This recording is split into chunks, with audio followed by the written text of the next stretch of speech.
नमस्कार डॉक्टर, मला माझ्या नातेवाईकांना लिव्हर द्यायची इच्छा आहे, डोनेशन करायची इच्छा आहे. पण महत्त्वाचा प्रश्न आहे की लिव्हर दिल्यामुळे मीच तर आधू नाही ना होणार. हा प्रश्न अनेक रुग्ण किंवा त्यांचे नातेवाईक आम्हाला विचारतात.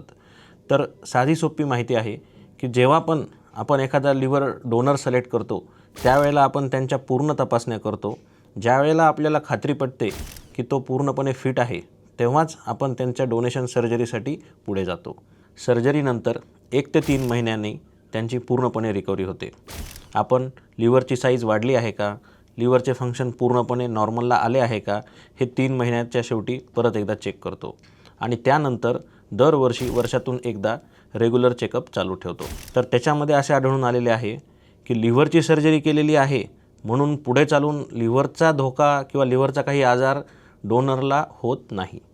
त्याचप्रमाणे काही लोकांना काळजी असते, आता मी लिव्हरचं ऑपरेशन केलं आहे म्हणून मला भविष्यात डायबिटीज, हायपरटेन्शन किंवा इतर काही आजार होऊ शकतात का?